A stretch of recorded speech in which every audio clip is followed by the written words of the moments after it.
you tomorrow will get the chance to, in your small groups, think of questions for all 6 of the presidents. But we wanted to invite 3 young people to come up and ask questions at this point and to join in the conversation as well. So we've got Hannah Brock, Deco Blackings and Ruth Hunt here.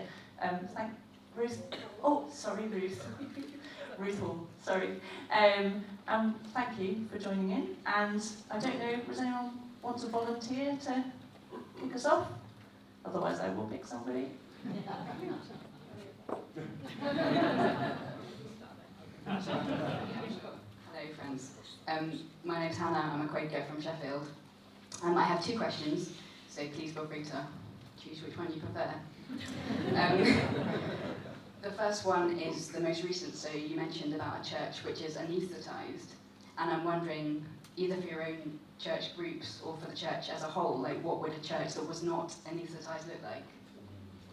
And the first question actually was, I was really inspired by the stories about ecumenical working, and I'm wondering where you see the growing points and the opportunities, and where like the Spirit of Christ is calling us to work with our interfaith partners and not our ecumenical partners.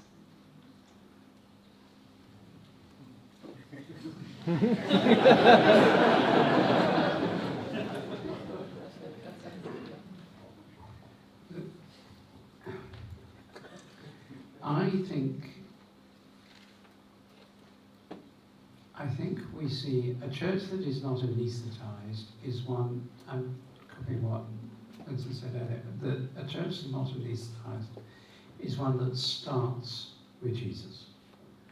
Starts with Jesus, and therefore with prayer.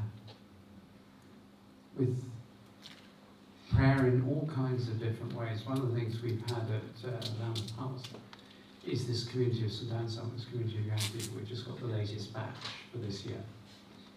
And the fact that they spend hours and hours in prayer has been utterly transformative, and I think that's where it starts, because that leads them out. So the moment you're encountering God in prayer, you're driven out into service to human beings. So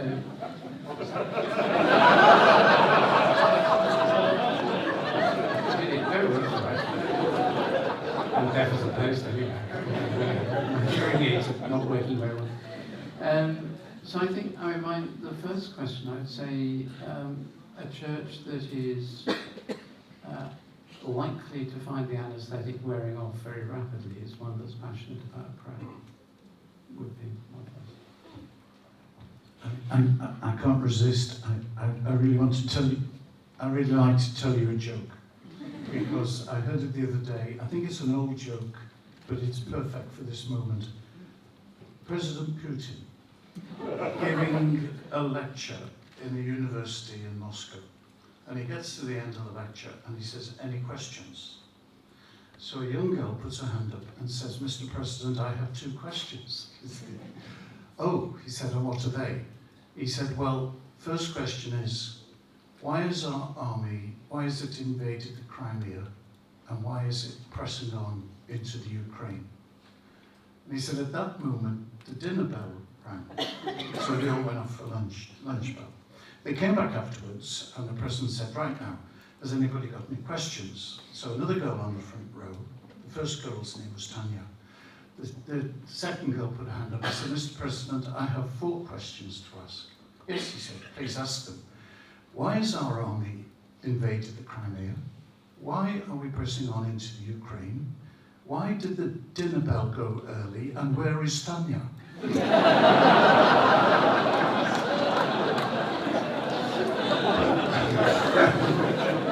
So we have 2 questions, and he's still here.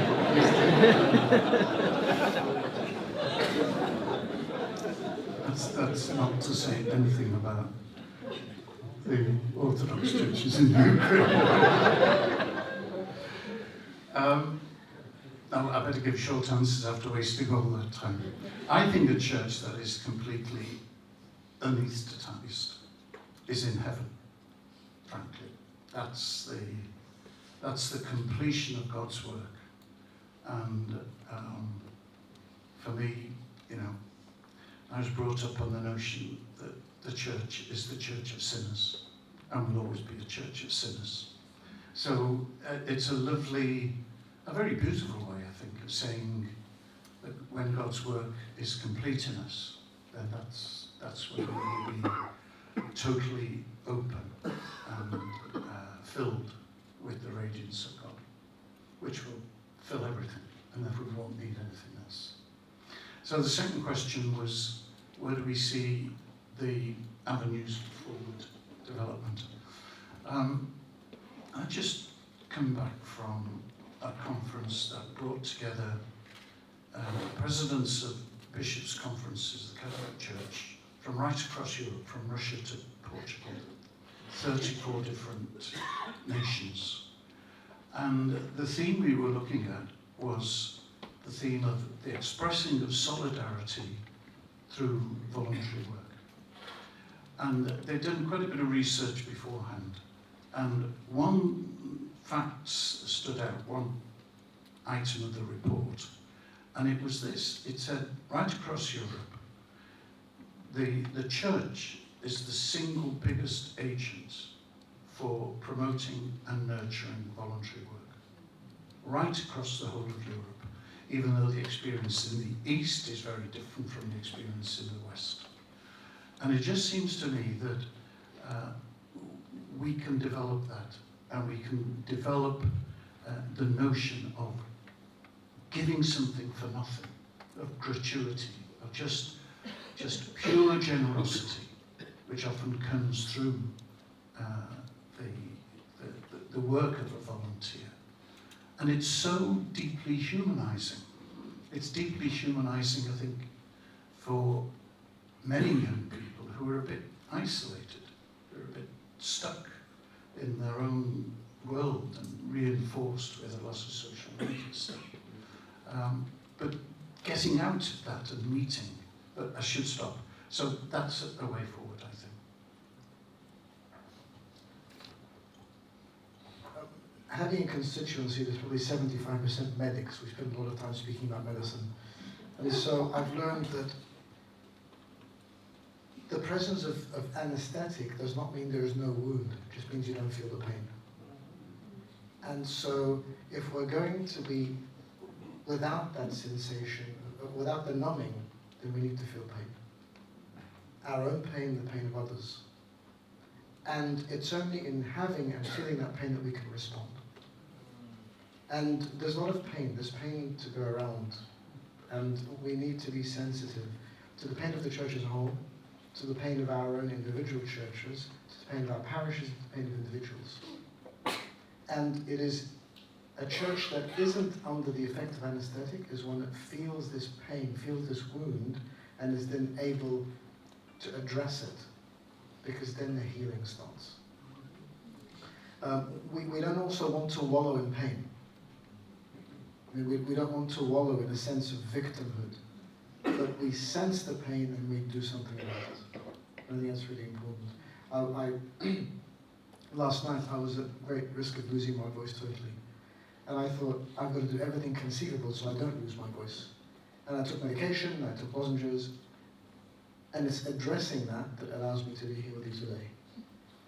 The second thing about opportunity is that in response to that pain, we need to realize that the pain now is getting too great for any of us to resolve individually.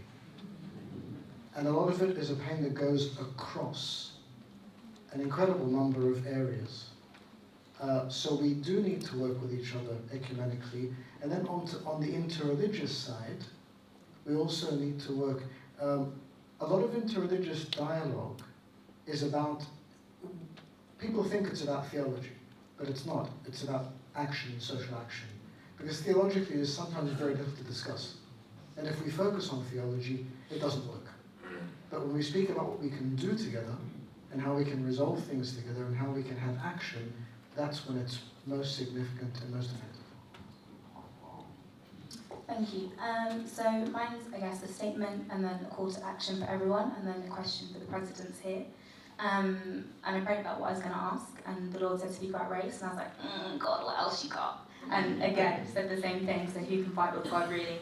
And it'd be a disservice not to say that as someone, as a woman of colour, as a black woman on the panel, I should use this opportunity. And you spoke about privilege very well, and we spoke about anaesthetisation, but actually there's quite a big pain of segregation within the church, and I think Dr. King said Sunday morning is one of the most segregated times in America, and actually I don't think that's very dissimilar to within the UK. And I guess my question is that, I guess, what effort should we be taking in transforming the church to be more diverse, but not just in terms of getting more people that look like me or like some of my brothers that are here today, but actually in terms of meaningfully being engaged in churches, and not this undervaluing of black churches and of black leadership, actually really being our brother's keeper, because racism is quite a big thing, and it's very silent, but it's a very violent force in a lot of our communities, particularly communities I come from and within the church. So I guess I want to hear practically, what do you think we should be doing, all of us should be doing? It's not just a one person job, it's everyone's job, and we're all God's children, it's all God's earth to steward properly, about race and racial justice within the church.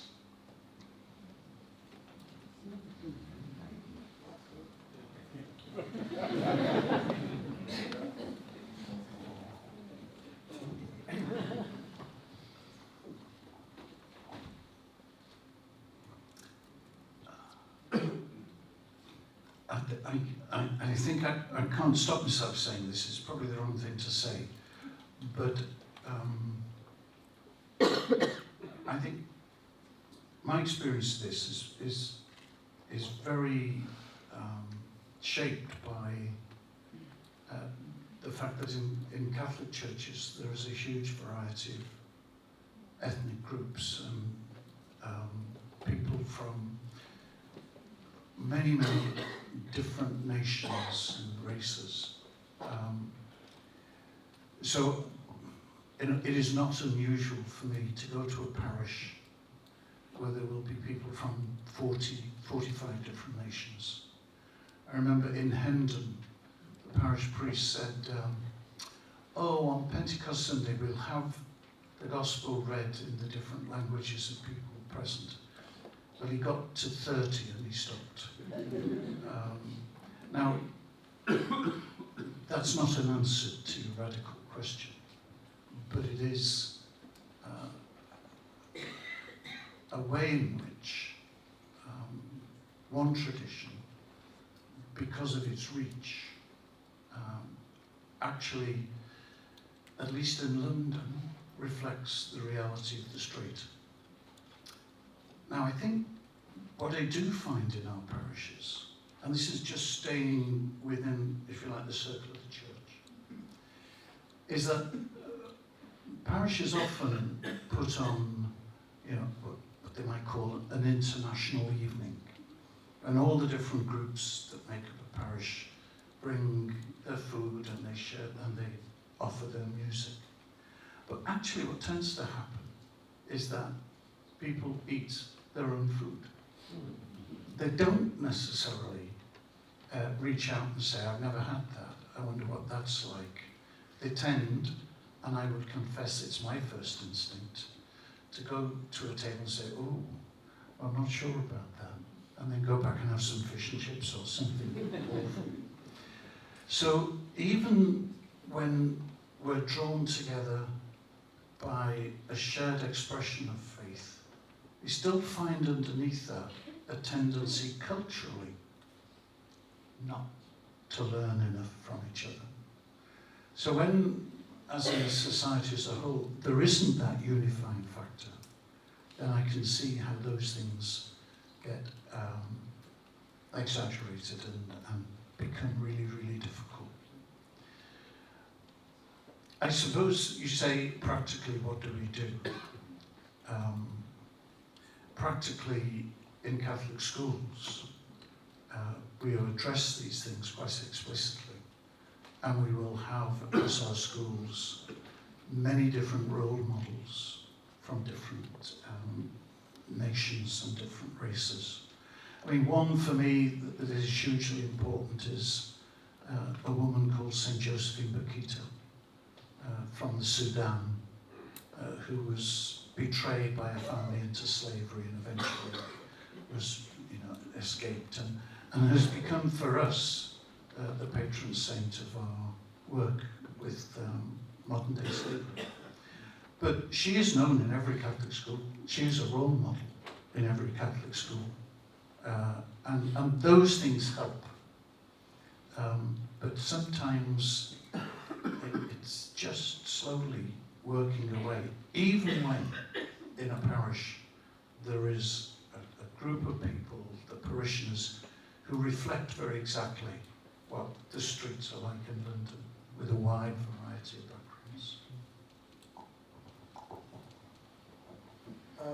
First of all, thank you for your prayerful courage, because as a young woman of colour sitting here, you are the most significantly placed to ask that question. And I think it's only right that it's asked. Our situation is we're a minority ethnic church. So we're a numeric minority in Egypt. So we face persecution there.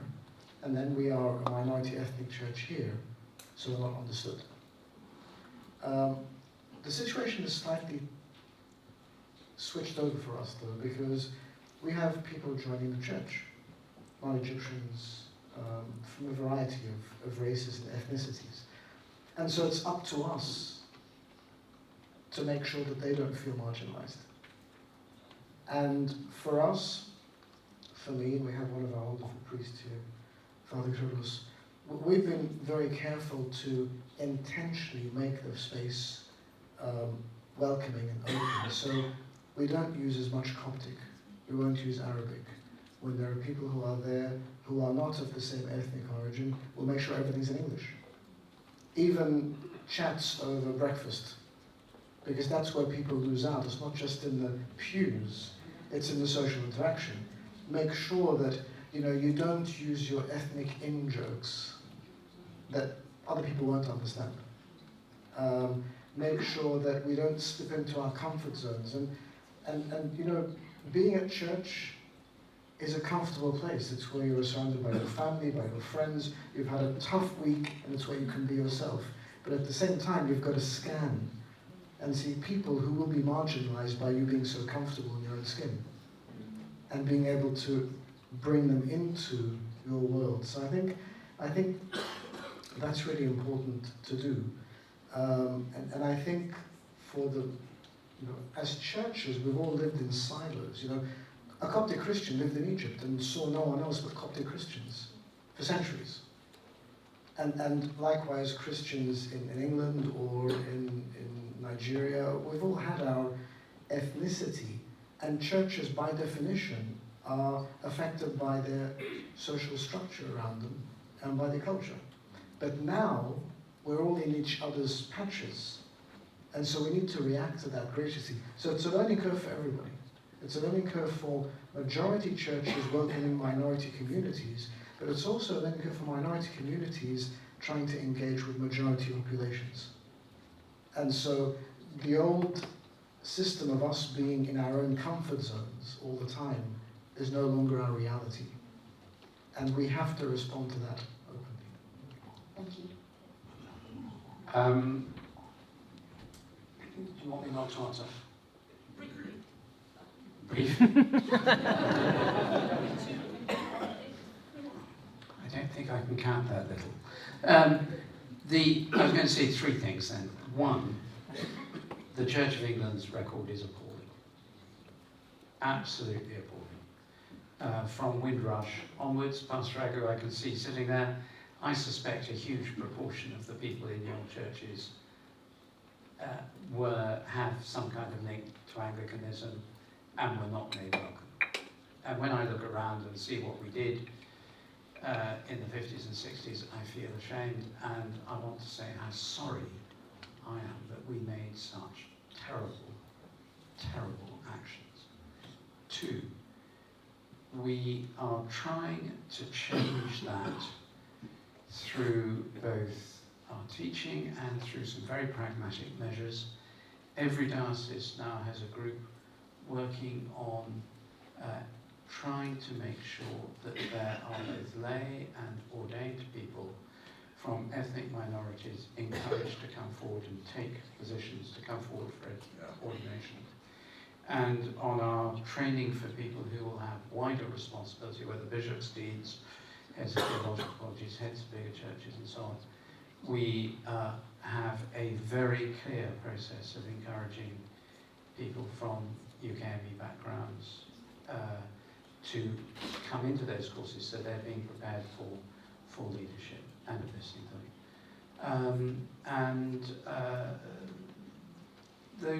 Those are the key things, I think. Thank you.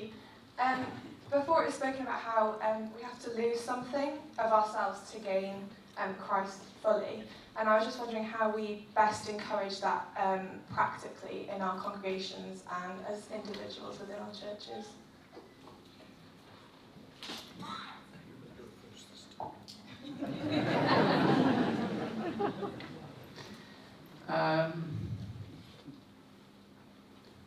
Well, we've tried all sorts of things badly. Churchill once said about the British Army always does the right thing, but only after trying all the wrong ones first. And it's quite like the Church of England, really. I think, how do you encourage people to do things? One is meeting people, this kind of event, but also just at every level, just meeting people. I mean, the trouble we have getting people to be enthused about meeting, having the joint meeting with the Roman Catholic bishops. It's not because they don't like them, they love them, and the last meeting was absolutely fantastic. It was a brilliant meeting.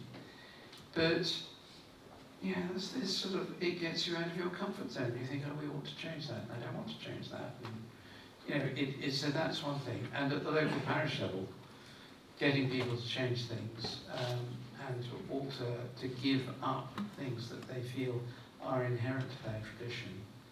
I think it's a long, drawn-out process of teaching, of discussion, of recognition of the presence of Christ being greater than the traditions we hold to, and above all, again, of prayer.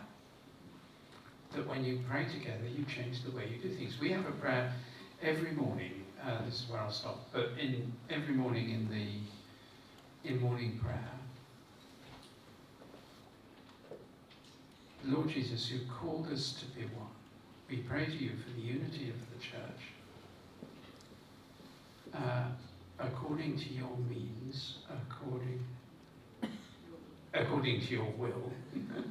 Enable us to experience the suffering caused by division. Well, we have in the community of St. Anselm about 9 different churches and 11 different nationalities this year. And we're roughly the same each year. And I can tell you God answers that prayer. The pain of our communion service every day. Some people have been there here. The pain of that communion, when every day you recognise some people can't share around the Lord's table, gets worse and worse and worse as the year goes on. I think doing that forces people to say, okay, what are we going to have to do to change this? I don't think Christ leads us to loss and defeat and sadness, although we are meant to forgive and give up and love even those who oppress us. In actual fact, it's the readjustment of the idea and meaning of gain and loss. So he calls us to be powerful, and he calls us to be having all things. So I think we need to think what we think we're giving up, what we think we're gaining. So if I think I am stepping out of my comfort zone, but gaining the salvation of a brother or sister, it's a no-brainer. So we often calculate what we're losing and not what we're gaining. So in actual fact, what we need to figure out is our life is about gaining the kingdom altogether and everything that comes with it. And everything else, as St. Paul tells us, is counted as loss for Christ. sorry. We're nearly out of time. So I'm going to just wrap up now. And as I was preparing for this forum, I found this quote from Martin Luther King, which I think is quite apt for the theme of this forum. And it's from Strength to Love. In the midst of lonely days and dreary nights, I have heard an inner voice saying, "Lo, I will be with you. When the chains of fear and the manacles of frustration have all but stymied my efforts, I have felt the power of God transforming the fatigue of despair into the buoyancy of hope." Considering what Martin Luther King was struggling for, along with many of his brothers and sisters, that struggle continues, I found that inspiring. And I wanted to ask all of the panel, all 6 of you, and this is a challenge for you, to say in one word, perhaps 2 if you really have to, what gives you hope? What gives you hope?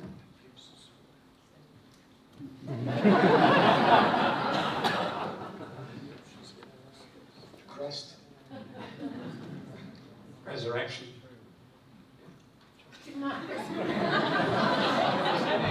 I didn't know you'd given up on that. Resurrection. I thought he said social action. So we've combined those. But Friendship. That he's risen. People. Thank you all very much. It's been great.